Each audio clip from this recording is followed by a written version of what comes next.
Assalamualaikum warahmatullahi wabarakatuh. Kami dari Pendidikan Bisnis tahun 2017 Universitas Negeri Jakarta akan membahas bab 8, yaitu mengelola produk di pasar internasional, yang beranggotakan Dewi Amalia, Musyatilah, Muhammad Albi, dan Novi Dewi. Dalam kegiatan pemasaran, dalam mengelola produk-produk perusahaan dapat dibagi 3 kelompok kegiatan besar, yaitu mengelola lini atau lini-lini produk perusahaan. Yang kedua itu mengembangkan dan meluncurkan produk atau produk-produk baru. Dan yang ketiga itu mengelola merek secara strategis. 3 kelompok kegiatan tersebut juga harus dilakukan dalam mengelola produk di pasar internasional atau global. Penggolongan produk yaitu produk atau merek yang telah berhasil di sebuah pasar nasional. Yang kedua itu produk dan merek yang ditawarkan di beberapa pasar host country di sebuah wilayah tertentu. Lalu yang ketiga, produk-produk yang dapat memenuhi permintaan sebuah pasar global. Dan yang terakhir, merek global adalah merek yang menggunakan nama merek yang sama, sebuah positioning dan citra yang serupa di seluruh dunia. Lalu ada 3 faktor yang harus dipertimbangkan dalam menentukan strategi produk internasional yang generik. Yang pertama itu unsur-unsur produk dan pelayanan, yang kedua keputusan mengenai lini produk, dan ketiga siklus kehidupan produk. Unsur-unsur produk yang perlu dipertimbangkan dalam penentuan strategi produk internasional. Yang pertama, desain produk, kedua kualitas, ketiga penetapan merek, keempat merek dagang, kelima kemasan, dan keenam garansi atau jaminan. Lalu ada unsur-unsur untuk pelayanan. Yang pertama itu ada desain pelayanan, lalu ada nama pelayanan, sistem pengiriman, lokasi, dan tingkat mutu pelayanan. Saya Usfi akan melanjutkan materi dari Dewi. Kemudian ada faktor-faktor yang mendukung standarisasi produk. Yang pertama, biaya adaptasi yang tinggi. Yang kedua, produk-produk industri. Yang ketiga, citra rasa yang serupa. Yang keempat, penggunaan terutama di pasar-pasar perkotaan di negara-negara berkembang memerlukan perubahan yang minimal. Yang kelima, pemasaran di negara-negara dengan pasar-pasar yang sangat buruk. Yang keenam, manajemen operasi internasional yang tersentralisasi dengan cara masuk ke pasar host country melalui ekspor. Yang ketujuh, dampak asal negara yang sangat kuat. Yang kedelapan, skala ekonomis dalam produksi, pemasaran, dan R&D. Yang kesembilan, produk-produk para pesaing juga standarisasi. Kemudian ada faktor-faktor yang mendukung adaptasi produk. Yang pertama, perbedaan dalam standar teknis. Yang kedua, terutama untuk produk konsumen dan penggunaan personal. Yang ketiga, variasi dalam kebutuhan konsumen dan kondisi-kondisi pemakaian yang berbeda. Yang keempat, variasi dalam kemampuan daya beli. Yang kelima, fragmentasi dengan anak-anak perusahaan nasional yang bebas. Yang keenam, dampak dari perbedaan budaya. Yang ketujuh, lingkungan lokal yang berbeda. Yang kedelapan, strategi perusahaan dan tindakan kompetitif. Kemudian ada penetapan merek atau branding. Unsur-unsur sebuah merek adalah nama merek, logo, atau lambang, dan warna. Sebuah nama merek yang baik minimal harus memenuhi syarat mudah dibaca, mudah diingat, dan tidak menimbulkan konotasi negatif. 4 pilihan strategi merek menurut Jane tahun 1996. Yang pertama, satu nama merek untuk seluruh dunia atau global brand. Yang kedua, modifikasi nama merek di setiap pasar. Yang ketiga, nama merek yang berbeda-beda di pasar-pasar yang berbeda atau local brand. Yang keempat, nama perusahaan sebagai nama merek, seperti misalnya Coca-Cola dan sebagainya. Sebuah merek global adalah merek-merek yang menggunakan nama merek yang sama, seluruh positioning, dan citra yang serupa di seluruh dunia. Artinya, nama merek tersebut harus mudah dibaca dan diingat oleh konsumen global dan tidak menimbulkan konotasi negatif bagi konsumen dimanapun mereka berada. Keuntungan sebuah merek global menurut Hansen tahun 2004. Yang pertama, skala ekonomi. Yang kedua, sebuah merek global memiliki visibilitas yang jauh lebih luas daripada sebuah merek lokal. Yang ketiga, berkaitan dengan faktor gengsi. menjadi sebuah merek global menambah citra terhadap merek tersebut. Yang keempat, dalam beberapa hal, merek-merek global juga dapat meningkatkan asosiasi sebuah negara dengan produk.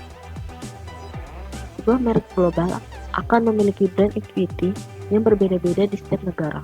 Otapin dan Helson tahun 2004 menyebut perbedaan tersebut sebagai inter-country gaps in brand equity dan dapat disebabkan oleh hal-hal berikut, yaitu yang pertama sejarah merek di setiap negara, kemudian iklim persaingan yang berbeda-beda di setiap negara, kemudian dukungan pemasaran yang berbeda-beda di setiap negara, kemudian ada tingkat penerimaan budaya terhadap merek-merek yang berbeda-beda di setiap negara, dan yang terakhir tingkat penetrasi kategori produk. Nama saya Muhammad Albi, akan melanjutkan materi yang dijelaskan oleh Usfi. Nama dagang atau trademark. Nama dagang sebuah produk harus dilindungi dari penyalahgunaan oleh pihak-pihak lain dengan cara mendaftarkan nama dagang tersebut pada lembaga pemerintah yang terkait sehingga menjadi nama dagang terdaftar. Dan sebuah nama dagang yang sudah terdaftar di suatu negara hanya berlaku di negara tersebut. Namun, ada pula perjanjian multilateral beberapa negara yang mengatur sebuah nama dagang yang terdaftar di salah satu negara anggota perjanjian tersebut terlindungi dari penggunaan oleh pihak-pihak lain dalam jangka waktu tertentu. Kemasan atau packaging. Kemasan memiliki dampak fisik dan psikologis. Yang pertama, dampak fisik sebagai wadah dan pelindung yang aman dan nyaman. Yang kedua, dampak psikologis karena tampilan kemasan dapat menimbulkan kesan tertentu bagi para konsumen yang akan mempengaruhi preferensi mereka terhadap produk yang dikemas. Menurut fungsinya, kemasan dapat dibagi menjadi 3 jenis, yaitu yang pertama, kemasan primer, yaitu kemasan yang berhubungan langsung dengan produk dan berfungsi sebagai wadah dan pelindung pokok. Yang kedua, kemasan sekunder, yaitu kemasan yang berfungsi sebagai wadah dari sejumlah kemasan primer. Yang ketiga, kemasan tersier, yaitu kemasan yang berfungsi sebagai wadah dan pelindung bagi kemasan sekunder dalam pengiriman produk terutama untuk jarak jauh seperti ekspor ke pasar internasional. Jaminan atau warranty.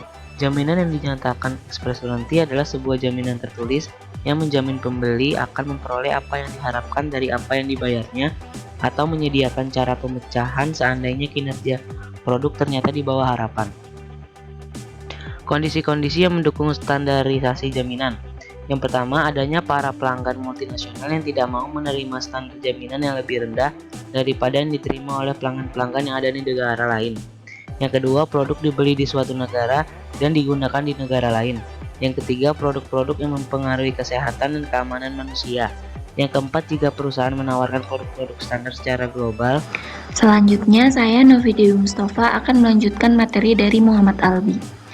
Strategi lini produk internasional menurut Yahoo 1995. Yang pertama ada replicate. Seluruh lini produk yang dipasarkan di home country juga dipasarkan di host country. Yang kedua ada develop subset. Jadi perusahaan hanya memasarkan sebagian dari lini produk yang dipasarkan di home country. Dan yang terakhir ada develop subset with additional new product. Perusahaan hanya memasarkan sebagian dari lini produk yang dipasarkan di home country, namun juga meluncurkan produk-produk baru untuk memenuhi permintaan di host country. Next, ada siklus hidup produk internasional. Yang pertama, tahap perkenalan.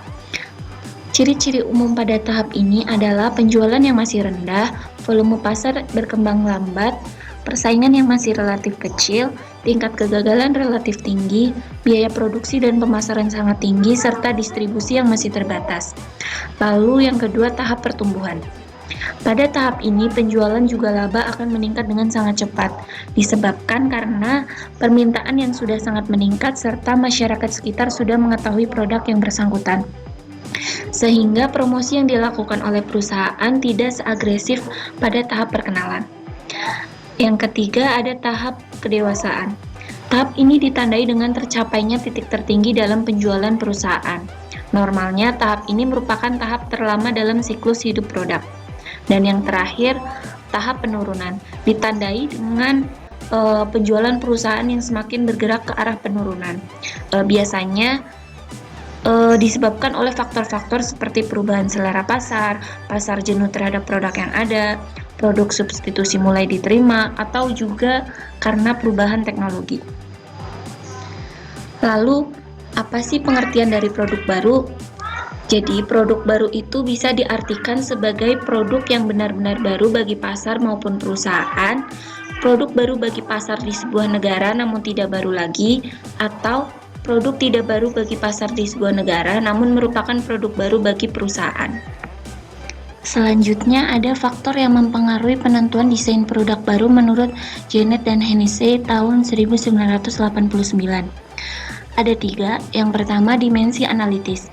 Jadi di sini apakah fungsi produk atau kebutuhan yang dipuaskan sama atau berbeda di sebuah pasar baru?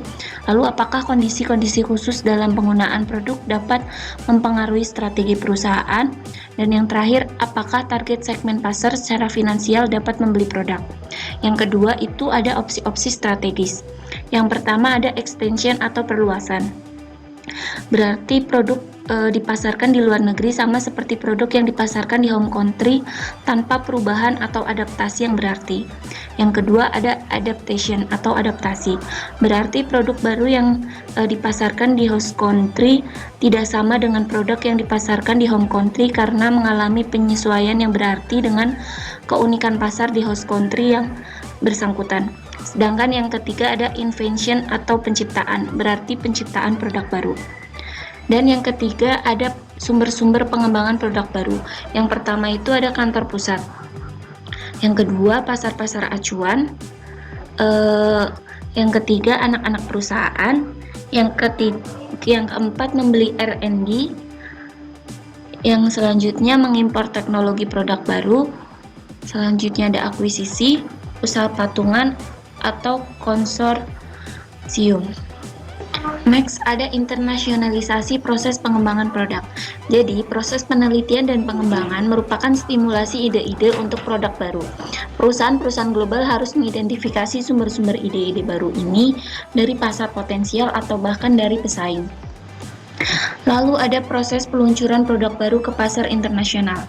Yang pertama menciptakan ide, yang kedua melakukan penyaringan ide, yang ketiga pengembangan konsep dan pengujian, yang keempat pengembangan strategi pemasaran, yang kelima analisis bisnis, yang keenam pengembangan produk, yang ketujuh pengujian pasar, dan yang terakhir peluncuran secara komersial. Walaupun perusahaan internasional memiliki anak-anak perusahaan di banyak negara, peluncuran produk baru pertama kali selalu terbatas pada negara-negara industri atau negara maju. Ini menurut Janet dan Hennessy tahun 1989. Demikian presentasi yang bisa kami lakukan. Kurang lebihnya mohon maaf. Jika ada pertanyaan bisa ditanyakan nanti di Google Classroom ketika diskusi. Wassalamualaikum warahmatullahi wabarakatuh.